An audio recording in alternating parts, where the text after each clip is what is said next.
નમસ્કાર મિત્રો, દેશ દુનિયા ગુજરાત અને ખેડૂતને લગતા સૌથી મહત્વના સમાચાર જાણીએ તે પહેલા ચેનલમાં નવા છો તો ચેનલને સબસ્ક્રાઇબ કરવાનું ભૂલશો નહીં। આગામી 48 કલાકમાં ઉત્તર ગુજરાત અને સૌરાષ્ટ્રના વાતાવરણમાં પલટો આવશે, હળવા માવઠાની શક્યતા હવામાન વિભાગે વ્યક્ત કરી। ઊંઝા માર્કેટ યાર્ડમાં જીરુના ભાવમાં ઐતિહાસિક ઉછાળો, પ્રતિ મણના ભાવ ₹7,000 ને પાર પહોંચ્યા। રાજ્યમાં આજથી ટેકાના ભાવે તુવેરની ખરીદી માટે ખેડૂતોનું ઓનલાઈન રજીસ્ટ્રેશન આઈ ખેડૂત પોર્ટલ પર શરૂ થયું। ખાતર વિતરણની વાત કરીએ, રવિ પાક માટે રાજ્યમાં યુરિયા અને ડીએપી ખાતરનો પૂરતો જથ્થો હોવાનું કૃષિ મંત્રીએ ખાતરી આપી। નેનો ડીએપી ખેડૂતોને ડ્રોન દ્વારા નેનો ડીએપી છંટકાવ માટે 50% સબસિડી આપવાની યોજનામાં લક્ષ્યાંક વધારવામાં આવ્યા। રવિ વાવેતર ગુજરાતમાં ચાલુ વર્ષે રવિ પાકનું વાવેતર 44.74 લાખ હેક્ટરને પાર પહોંચ્યું છે, જે રેકોર્ડ બ્રેક છે। મગફળી નિકાસ, વિદેશમાં ભારતીય મગફળીની માંગ વધતા સૌરાષ્ટ્રના યાર્ડોમાં ભાવમાં પ્રતિ મણ ₹50નો સુધારો જોવા મળ્યો। કિસાન સૂર્યોદય વધુ બચ્ચો ગામડાઓને દિવસે ખેતી માટે વીજળી આપવા યોજનામાં સામેલ કરવામાં આવ્યા। પશુપાલનની વાત કરીએ, પશુપાલકોને ડેરીઓ દ્વારા દૂધના ખરીદ ભાવમાં પ્રતિ કિલો ફેટ દીઠ ₹10નો વધારો જાહેર કરાયો। ઉનાળુ વાવેતર માટે કેનાલમાં પાણી છોડવાનો સમયગાળો ખેડૂતોની માંગને પગલે 15 ફેબ્રુઆરી સુધી લંબાવવામાં આવ્યો। ડુંગળીમાં વાત કરીએ તો બજારમાં નવી ડુંગળી આવક વધતા ગ્રાહકોને ભાવમાં રાહત મળી છે, પ્રતિ કિલો ₹25 આસપાસ ભાવ થયો। બાગાયત ખેતી, ખારેક અને ડ્રેગન ફ્રૂટની ખેતી માટે નવી સબસિડી યોજનાના ફોર્મ આજથી સ્વીકારવામાં આવશે। પાણીના બચાવ માટે ટપક સિંચાઈ અપનાવવા માટે ખેડૂતો માટે સબસિડીની મંજૂરી પ્રક્રિયા વધુ સરળ બનાવાય। નલિયા અને ડીસામાં તાપમાન 8 ડિગ્રી સુધી ગગડતા કાતિલ ઠંડીનો અનુભવ થઈ રહ્યો છે। ખેડૂતોને ખેતરમાં જ જમીન પરીક્ષણ માટે નવી મોબાઈલ લેબોરેટરી વાન દરેક તાલુકામાં ફાળવવામાં આવશે। 70 વર્ષથી ઉપરના વૃદ્ધોને ₹5 લાખની મફત સારવાર માટેના નવા કાર્ડ વિતરણની ઝુંબેશ તેજ કરાઈ।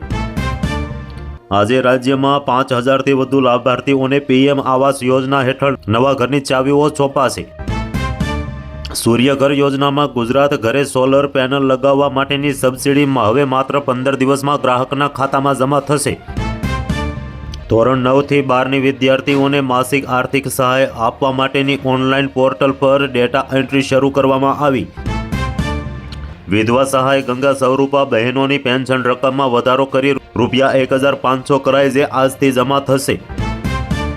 પીએમ વિશ્વકર્મા પરંપરાગત કારીગરોને સાધનો ખરીદવા પર ₹15,000ની કીટ સહાય માટે જિલ્લાવાર કેમ્પ શરૂ થયા। માનવ કલ્યાણ નાના ધંધાર્થીઓને કીટ વિતરણ કરવા માટેના ડ્રોની યાદી તાલુકા વિકાસ કચેરીએ જાહેર કરાઈ। શ્રમિક અન્નપૂર્ણા બાંધકામ શ્રમિકો માટે ₹5માં પૌષ્ટિક ભોજન આપતી વધુ 20 નવી કેન્ટીન આજે ખુલ્લી મુકાઈ। વહાલી દીકરી યોજનામાં દીકરીના શિક્ષણ અને ઉજ્જવળ ભવિષ્ય માટેની યોજનાના નવા અરજી ફોર્મ પંચાયતમાં સ્વીકારાયા। કિસાન ક્રેડિટ પશુપાલકો અને માછીમારોને પણ કેસીસીનો લાભ આપવા માટે વિશેષ લોન મેળાનું આયોજન કરાયું। કુટુંબ સહાય, અકસ્માતે અવસાન પામનાર શ્રમિકના વારસાદારને ₹4 લાખની સહાય મંજૂર કરવામાં આવી। મુખ્યમંત્રી અમૃતમ ગંભીર બીમારીના ઓપરેશન માટે ખાનગી હોસ્પિટલો સાથેના કરાર આજે રિન્યૂ કરવામાં આવ્યા। MYSY યોજના હેઠળ કોલેજ ફી રિફંડની રકમ વિદ્યાર્થીઓના ખાતામાં જમા થવાની શરૂઆત થઈ ગઈ। સ્કિલ ઇન્ડિયા રાજ્યના ITI કેન્દ્રોમાં આધુનિક ટેકનોલોજીના નવા કોર્સ માટે પ્રવેશ પ્રક્રિયા જાહેર કરાઈ। જનધન યોજનાની વાત કરીએ, બંધ પડેલા બેંક ખાતા ફરી સક્રિય કરવા બેંકો દ્વારા ગ્રામીણ વિસ્તારોમાં શિબિરો યોજાઈ। પેટ્રોલના ભાવ આજે ગુજરાતમાં પેટ્રોલ અને ડીઝલના ભાવ સ્થિર રહ્યા છે। અમદાવાદમાં પેટ્રોલ ₹96.42 છે। ગેસ સિલિન્ડરની વાત કરીએ, ઘરેલું ગેસના ભાવમાં કોઈ ફેરફાર નહીં, ઉજ્જવલા ગ્રાહકોને મળતી સબસિડી યથાવત રાખી છે। સોનાના ભાવમાં વૈશ્વિક મંદીના સંકેતો વચ્ચે સોનાના ભાવમાં પ્રતિ તોલા ₹400નો ઘટાડો નોંધાયો। આજે સવારે સેન્સેક્સમાં 350 પોઈન્ટનો ઉછાળો આઈટી અને બેન્કિંગ શેરોમાં ભારે લેવાયેલી જોવા મળી। લગ્નસરાની માંગ વધતા ચાંદીના ભાવમાં કિલો દીઠ ₹1,000નો વધારો જોવા મળ્યો।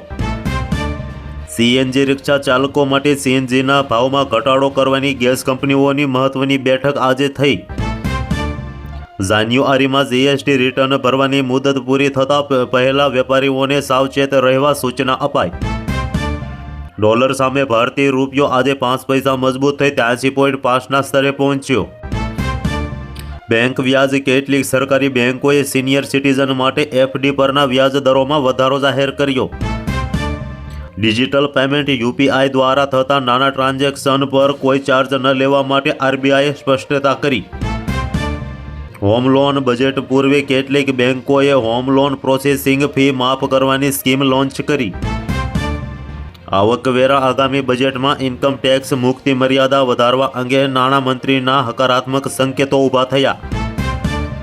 Commercial gas cylinder. હોટેલ અને રેસ્ટોરન્ટમાં વપરાતા 19 કિલોના સિલિન્ડરના ભાવમાં ₹20નો ઘટાડો થયો.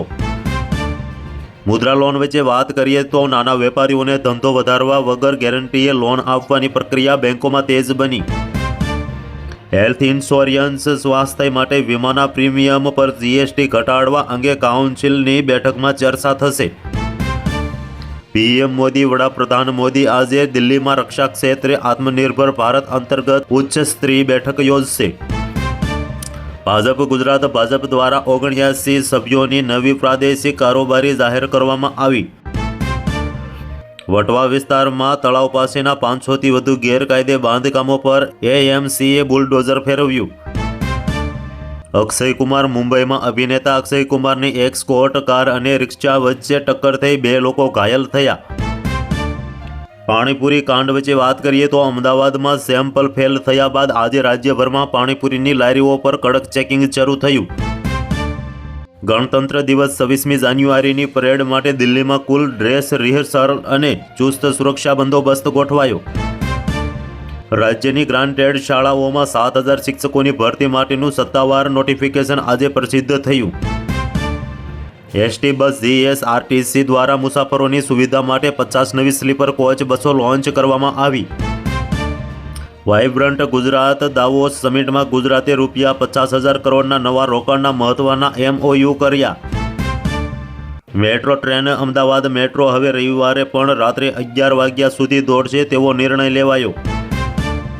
દેશના સૌથી સ્વચ્છ શહેરોની યાદીમાં સુરતે ફરી એકવાર મોખરે સ્થાન જાળવી રાખ્યું.